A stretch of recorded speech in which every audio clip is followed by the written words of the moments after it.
Hey everybody, welcome to the Founders Mentality. I'm really excited today. I have two guests joining me today. This is the first time that I've had two guests at one time. So, and we're in the new office. So if you're watching the video, you're kind of seeing the new layout, which is going to be a little different today because, again, we have two guests. So I have to have the camera angles set up to capture everybody, but we're all kind of squeezed into the corner here. And I'm excited to introduce Registry. I'm going to let you guys do a really quick introduction about what your company is and what you do. Who wants to take the lead on that? I'll dive right in. Katie, and then after that, we'll circle back onto who you actually are. Sound good? So absolutely. Elevator pitch first. Yes, so Registry is an online gift registry catering to cancer patients and their caregivers. Our mission is to help those patients forget the flowers and provide an easier way to ask friends and family who are wanting to help rally support. Let's use technology in a little different way and help get connected to things most helpful. Beautiful.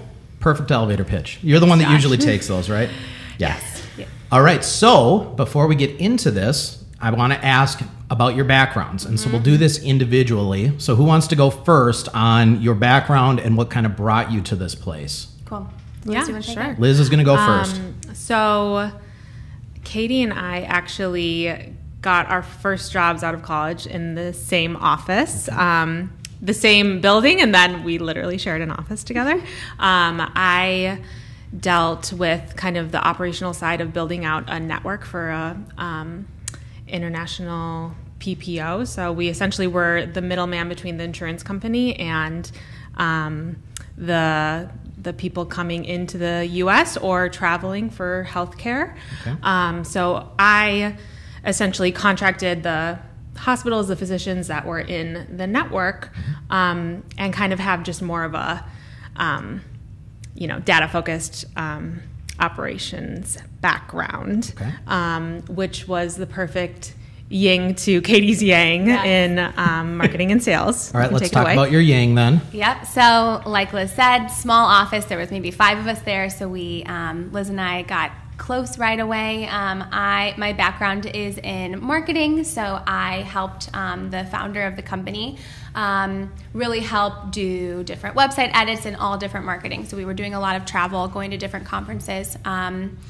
But that was my focus. Kind of a cool story that we love to say is that the company that we're talking about was a women-owned small business. And the 2 founders of that are now our 2 business partners. So there you go. We all met. Bosses really to cool business way. Partners. Yeah. They were serial entrepreneurs on their own and built this company that has since been acquired. And then we all came together and set out to create Registry. So I've heard you refer to them as business partners before. Are they officially co-founders? Are they investors? Are they advisors? What is this partnership? Yep, they are co-founders. We actually, all together, the 4 of us thought of the idea because one of them, Patty, our former boss, was personally diagnosed with breast cancer. And it was through her journey. Like Liz said, we were in the healthcare space, but Patty's experience really gave us a different outlook on the patient experience, a side we hadn't really spent, a lot of time dealing with and really deep in. And so it was really through Patty's diagnosis and her kind of journey that treatment. That helped we us. just realized how many extra, supportive products and services outside of what is actually prescribed by your doctor really help, maintain your quality of life and your family's quality of life throughout treatment. Great. I mean, it's always nice to have some form of personal tie-in into any business that you're starting. Right. Many people, it's more their background. That's the personal tie-in that they have, right? Right. Yours is more coming out of friendship and just seeing that there's a gap and there's a need. You wanted to help her more, and there wasn't a support system for you to help this person more. Got it. And that's really where it came from. Exactly. Awesome. So what have been some of the big surprises that you've kind of come across since launching this business? And first, how long ago was this business officially launched?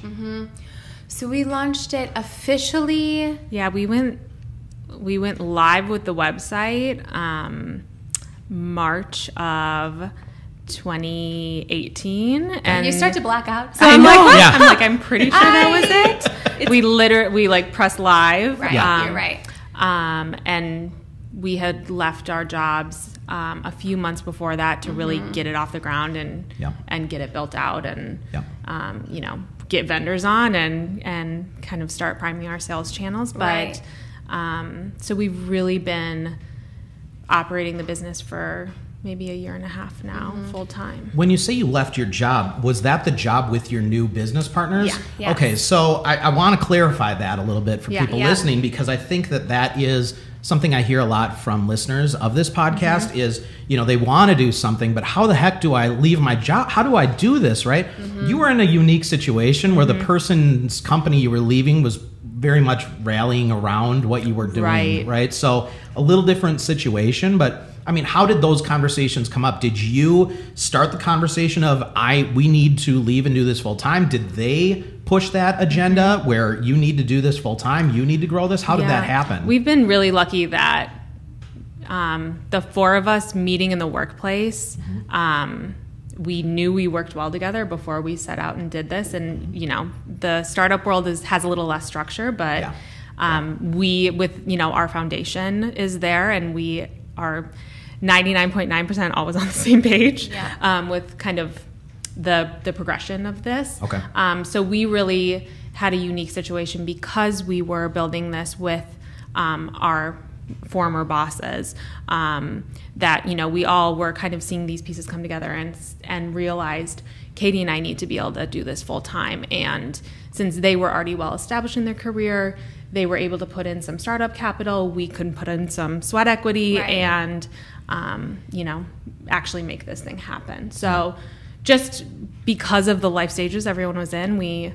Also, at that time, their company was getting acquired, so there was a little bit of a, unless Liz and I wanted to move states to join the larger office, the timeline kind of makes sense. But for anyone else, I think one of the biggest lessons Liz and I have learned and are always still reminding ourselves, and even when it's, for people thinking, when should they leave their job full time or when should they do X, Y, Z, one of our favorite things that Patty, our business partner, has always told us is just do it. And, you have to have the idea, and you have to make sure that we spent months before we left talking to people, doing a lot of our due diligence. We started writing the business plan. So we really made sure we looked into different business models. So we had enough thought and time placed into it where it wasn't us just jumping without a vision in sight. But you have to have, your plan is going to change, but, it's a jump that you should make thoughtfully, but also, you have to make it real. Yeah.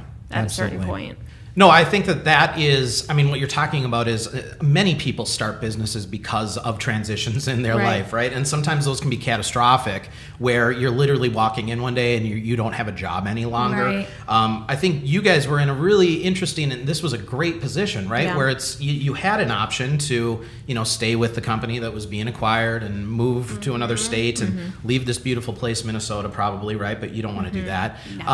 Right. Or we can help fund this, right? Yeah. You can put in the sweat equity. You can build this. So, how incredible is that, right? Yeah. And the sweat equity component. Hats off to your business partners for understanding that. That is an incredibly critical component of this, right? And so, they were more than likely, not to put words in your mouth or their mouth, but they were more than likely probably in this situation where we've already done the sweat equity thing. Yeah. We've already built something to be amazing and to be acquired. And, the amount of work that goes into that portion probably just didn't have it in them for right now, or, just didn't want to have to do all of that themselves right now. So, hats off to them for being in that position. And they just know how much work goes into something like this. Yeah. So, having the wherewithal to say, hey, we need, two people really giving this 100%, 110%. Otherwise, it's never going to happen. It will just be this idea we talk about years from now of, we should have done that. Right. And,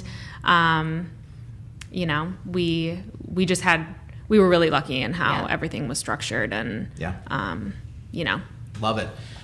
So Kate, Liz, and I worked together for the best 2 months of their life. Absolutely. Yes.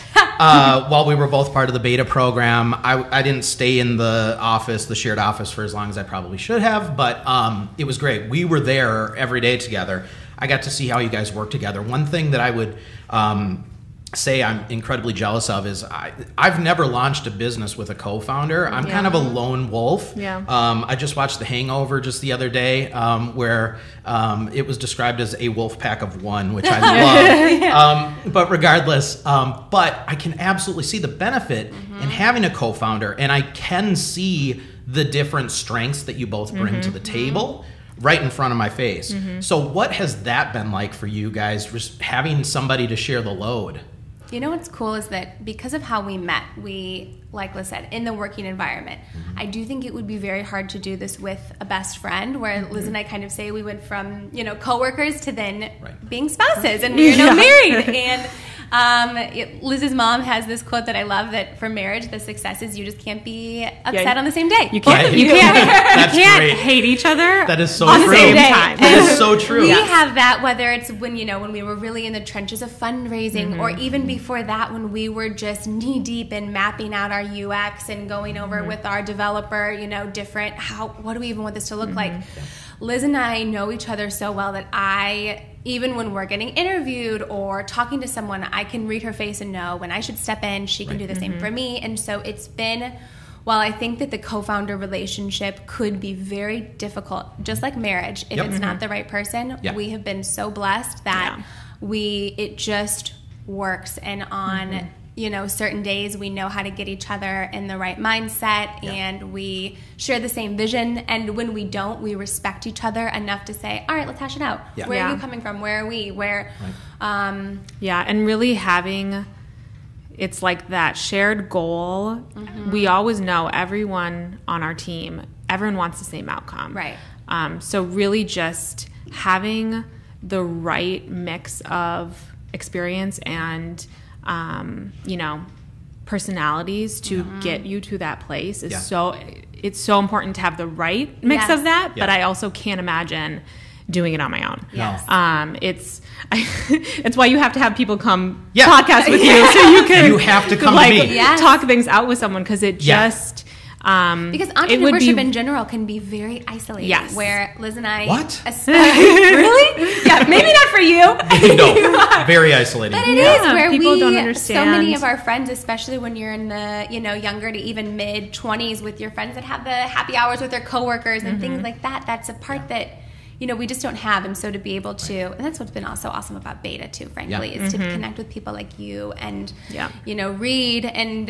You don't need to mention anyone other than me. No, I totally agree with you. But and I think that one thing that I was reminded of recently, I was watching Jimmy Fallon with my wife just the other day, and I don't know if you watch Jimmy Fallon, but the Roots... they go out in the audience. Jimmy goes out in the audience and he asks a couple questions, and then the Roots just make up a song on the spot, right? And my wife was like, how do they do that? How do they just start playing together like that and make a song, right? And it reminded me, my background is in music. That's why I have these stupid tattoos, because these looked really awesome when I was on stage holding a guitar. Not so much when I'm raising funds, but but regardless, that's where a band gets at a certain point.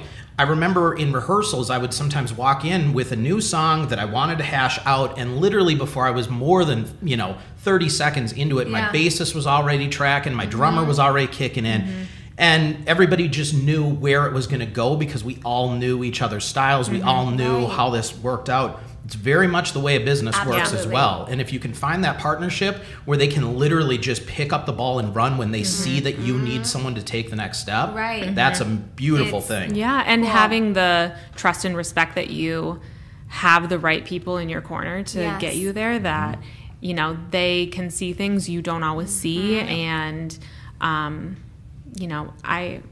we've always been better for having the team we have. Where anyone else having each other. I so agree. Our Patty and Barbie, our two other co-founders, they also met while working together, and it just is I have a few friends that have thought about entrepreneurship, and your mind automatically goes to family or friends, but I really would encourage people to think, whether it's a contractor, a different vendor, or someone in the office, but people that you do work well together with, it has just set us up for success. I would 100% agree with that. The team that I work with, I've had many years of experience working with, right? So I know the kind of information I need to give them to get the outcomes that I need, and they know how to interpret when I'm not talking as nerdy as they need me to in the tech space. I'm a sales guy. I don't know all of this stuff, and they like to ridicule me over that. But they know where I'm trying to go. Exactly. Yeah, the importance of that team is absolutely everything.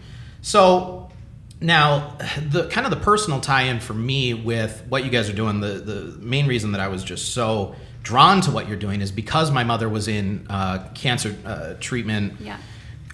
Right around the time that I met with you guys. And so I could immediately see the value of what you're creating. I come at it from a little bit of a different background just because my wife used to be a nurse. And so when I didn't know what to do for my mother, I could just ask my wife, right? And that's as far as I had to go because she knew the answer. Right. If I didn't have my wife, that's where I can absolutely see the value of a product like yours because you want to help so badly, but you don't want to help with the wrong stuff. And when you're going through those treatment options, things like scents and chemicals matter so much. So much. My wife couldn't even wear my wife's a huge perfume snob. She has 800 bottles of perfume. She couldn't wear perfume around my mother for months. Right. And she still can't actually. Even just some textures on the skin. It matters. And that's exactly it. For Patty, Liz and I put together DVDs and fuzzy socks. And that's when we thought there has to be a better way. Right. And then when we took it a step further and started to create our brand, it was important to us that the products and services on our site are all appropriate and trusted. So we we have something called the Rally Review, and we're really proud of it. It's Liz works closely with nurses and medical experts to really vet different brands and products, making sure that anything on our site is appropriate. We have filters, so instead of shopping by a dress length or a denim wash, you can shop by treatment phase and symptom side effects to help you kind of project what could be even helpful as they continue through treatment. Yeah, it's so cool, guys. I hope that everybody listening just goes to your website. Throw out the web address quick for everyone. Thank you. Yes, Rally Registry. You can find us at www.rallyregistry, RALLYREGISTRY.com. It's just, everybody should go to it. Unfortunately, a huge amount of us are impacted by cancer in some way, either directly or indirectly. Right. It's an incredible resource for people that are just looking for options. So I love that. I hope everybody listening, just check it out so that it's in your tickler when and if you ever need a service like that in your life, and hopefully you never do. Absolutely. We would love for you guys to go out of business, but unfortunately it's probably not going to happen, right? No, that's awesome. So what is next for Rally Registry? What is on the horizon that you're like super excited about? Yeah. Absolutely. We're really getting excited. We have done a few different outreach. It was important to us to start in Minnesota, make sure that the product offering, the website, we're all really top notch. We want to have a great customer experience from day one. But we're really to that point now. So we have been expanding nationwide, which is very exciting. And as far as kind of next steps, once we get a more substantial kind of, fingerprint throughout the country, is to then expand past cancer. There's so many people when we're working with these hospitals or different patients saying, it's so helpful for oncology, but, cardiology, or, there's different kind of chronic or just health elements or instances that we do think our platform could really help. So those are kind of two things we're getting excited for. Nice. What are some challenges that you're having right now that maybe somebody listening that wants to get involved could help you through? Ooh, that's a great question. I mean, on my end, it is, you don't know what you don't know. And there are certain days and weeks that there will be a certain pain point in the company. It can be all different, but it's, that's been something that will keep Liz and I up at night worrying about X or Y. But as far as on my end, we really are just working on now spreading the word. And why don't you explain a little of how we contract with the hospitals? Yes, so we kind of a different kind of, benefit to our team is that Patty and Barbie had all of these connections with different centers of excellence and hospitals across the country. Yep. So we're really leveraging those connections to kind of spread the word. If we can reach the patients at the point when they're diagnosed through the different care teams, that's been a really great, efficient way, cost effective to kind of reach out. Okay. And that's been amazing, especially for our brand to build that credibility, but it is a slower process. It's not the same as just, running ads online. Right. There is a process there. Right. So I am really trying to wrap that up, whether it's through different conferences or just trying to do 5 more demos each week and, just kind of building those internal goals. Yep. But we are also really wanting to continue to explore different online, whether it's just through press, opportunities like this, just to kind of spread the word and get in people's ear, because we would love to be able to help the patients, but also, people listening to this podcast, if,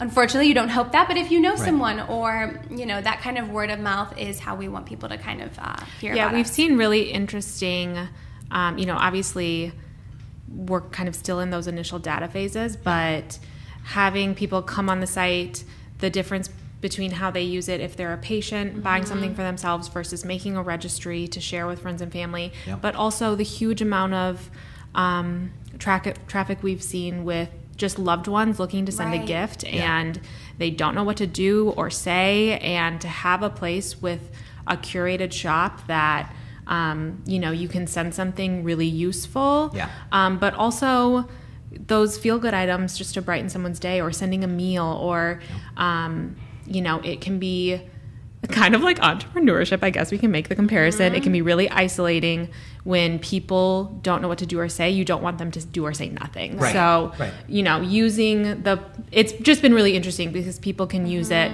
to prepare themselves, to reach out to loved ones, but also friends and family, just sending those gifts. It's, it's honestly, seeing the note cards that come with them, is a good motivator for us. It keeps us working late. Yeah. So this is the first business that you guys have ever started. Right. Yeah.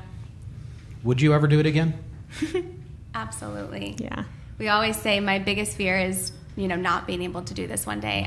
We've gotten so spoiled to be able to work with each other and on things that, of course there's things that just absolutely are such a pain and such an annoyance to do, but at the end of the day, it doesn't feel like we're working, where we will work after dinner, or on the weekends, because we love what we do. And so I can't imagine us ever going back to the classic corporate gigs. So the goal and what keeps us working hard is to not have to do that. Yeah, we have the benefit of, we have that feel good of seeing the people we're helping, but also just constantly solving puzzles on a day-to-day basis is really, it's challenging, but also really rewarding. And, being, person B in the cog of a big corporate machine and not feeling like, you have much agency within your career is worse than, the uncertainty of our future. Right. Well, and I can imagine that you guys do probably get a lot of feedback Yeah. from the people using the site, whether they're Right. patients or friends. It's an incredible thing to Yeah, have. I also get a considerable amount of feedback from my users. I'm not performing the same sort of, feel good, social, good sort of thing. I help salespeople put food on the table for their families. Yeah, there you go. There's social good in that. Yeah. Absolutely. But it's amazing when you hear back from people about how your product impacted their lives, Yeah. how your Right. product made their decision-making process Yep. easier, how you helped them bring joy into somebody's Yeah. life that is currently not maybe experiencing any joy. Yeah. Right. It's an incredible thing. So do you feel like you have those brand advocates kind of churning for you right now? Where are they being vocal for you? It's a great question. I think we do to an extent. I think that is growing. But people that have created a registry, like Liz said, to be able to look at the notes that people will attach to gifts or certain things like that, it is really powerful. But that is something that, as we continue to kind of scale and grow, that those are such powerful avenues that we do hope to. So let's just throw that out there then, to the question of how can people help you. If there are any current customers or users of Rally Registry, be vocal in your experience in working with Rally Registry. I can say firsthand, it makes all the difference for a startup, because I think a lot of times people see us creating businesses and just assume that we have all this luck and fortune and everything's moving in the right direction. And we're in the same boat. I mean, my business is based in Minnesota, and my business is basically in Minnesota. I mean, I'm starting to get customers outside of Minnesota, but the bulk of them are right here in Minnesota. So just because you saw this and you're in California doesn't mean that I've already spread across the nation. Let's help us out, right? We need people to be vocal. Those are where the best customers and users come from. So be vocal. What are the best channels right now for people to be vocal on for your company? Great question. So, of course, social. That's something that we're going to be really ramping up this summer. Is it more like Instagram, Twitter, Facebook? Like what? Instagram, Facebook, you know, any sort of different online, Facebook especially, I think, to be able to share and spread the word. We've seen a lot of kind of movement and traction. And, you know, Facebook is all about those communities, and that's what we're really trying to cater to. So, you know, anything like that, whether it's just sharing, even people sharing through email if they want to do it, because we do get that this is a more sensitive topic, that if they have someone in mind, instead of posting it on their Facebook wall, even just an email saying, you know, here's an option to explore. Yeah, and it is the type of thing that, unfortunately, we will all know somebody affected by this. It's something like 1 in 2 men and 1 in 3 women in their lifetime. And, you know, it's a service that we hope to, you know, provide a little ease for people in the future. So I just think it's good to know about it now. I think it's good to help get the word out so that people know where it is when they do need it. Because like you say, the reality is at some point, unfortunately, they're going to need it. They're going to need it. So let's just get it out there. You guys, we're at time. That wasn't so bad, right? So we could talk to you forever, Josh. I know. You guys are welcome back anytime. And I really appreciate you guys coming into the studio now.